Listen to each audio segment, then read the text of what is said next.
Alright, hello everybody, this is the Epic Gaming Guru, and this time we're going to take a look at Monster Hunter Rise, the demo at least. Now, there are a couple of things that I do love and appreciate about the Monster Hunter series, but Rise was the one that I was really worried about when it came to the actual game and progression as to what direction the game wanted to go towards its fan base. The demo does provide 5 different sections you can go through, which is to hunt the Great Ichi, Matsume, Magamato, basic training, and a wyvern riding training quest, which seems to be more closer to what World had for the Clutch Claw. Right now I'm just going to go through the actual basic training, and as far as I'm concerned, we at least have all our basic selective weapons with their own set of descriptions, so there's not really much if anything else to be added to it. I prefer to stick with what I know best, so I normally just pick longsword because of the fact that I don't know, I guess I just love to be a weeaboo here or there. Nice flashy introduction with an owl being sent off. And upon starting, we are introduced to Master Yutashi, or Yutushi. I don't know how to pronounce his name, I'm not even going to try, but this is pretty much the main tutorial ground NPC that you're going to be talking to throughout the entire basic training. One thing I immediately wanted to do was change the graphic settings from average to high because I wanted to see how good the texture and shading details were in this game, and I have to be honest, when it came to World, I loved how the textures and shaders worked there, and I love in Rise how beautiful they are here. Every single little bit of detail in this game that can be upgraded has been initially upgraded indeed. A lot of the hunter info and hunter notes have also made a return, showing large, small monsters, epidemic life, and even weapon controls, which are essentially important because you're going to have to learn and master all these controls if you haven't played any other Monster Hunter game in the past. However, since I do have some experience with at least a little bit of World, I should be able to understand how the longsword works, at least somewhat to what it used to be. Now when it comes to the tools in Monster Hunter Rise, the meat and greet of it is mainly just these wire bugs, which essentially is a upgraded versions from World's little Clutch Claw, but here it feels like they're used a little bit too much. I know that sounds a little bit crazy to say because it would be kind of fun to zipline yourself all over the map or on monsters and so on, but this thing honestly just doesn't feel like it belongs in a Monster Hunter game, and I'll explain why later on.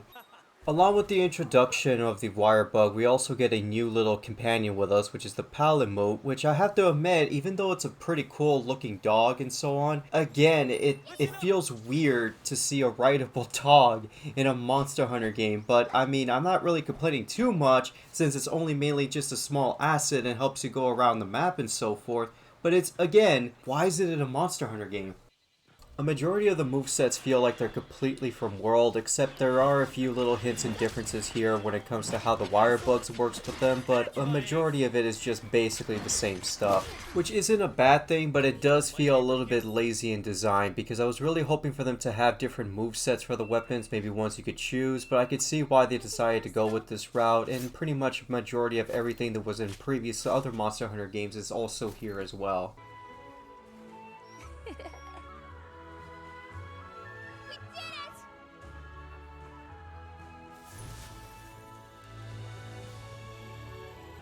I do enjoy the fact that Monster Hunter is trying out new things, but at the same time I have to say that the movement mechanic is a little bit strange in Rise compared to any other previous entries in the series. Although I will have to admit that there are games that are spin-offs that do a pretty good job, I feel like Rise was more trying to be its own thing entirely from the series and tried to do something a little bit too unique, if that sounds any strange to anyone. Not that trying out anything new is a problem, it's just depending on how it's implemented, especially on the fact that we are talking about a game series where it was very basic at first, then with the introduction of certain tools it started to slowly change over time, and the wire bug is no different.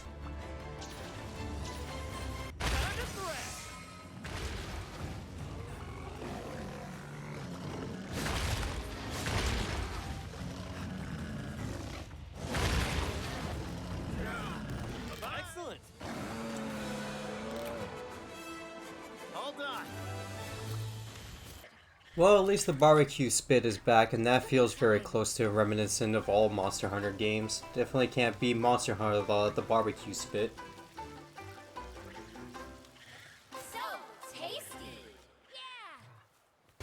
So in other words, this game is actually really good, but the problem I have with it is that it's got too many things going on at once. I don't mind the idea of picking up several items here or there, but the thing that I loved about the Monster Hunter series is vastly different about it when it comes to Rise. Believe me, I understand the general direction they were trying to go with Rise, but it feels way too different from what other Monster Hunter games are, and the problem with that is that it starts to feel less of a Monster Hunter game and starts to feel like something else entirely. Either way, it's still not a bad game, but I was really hoping for them to keep their original routes when it came to the others in the series. Hope you all enjoyed this review. This has been Epic Gaming Guru. I will definitely be back on doing more reviews in the future. This is more of a fast, quick one. Comment and like and subscribe if you enjoyed it that much, and tell me your thoughts about what you think of Monster Hunter Rise, also coming into PC really soon, and I hope you all have a pleasant day.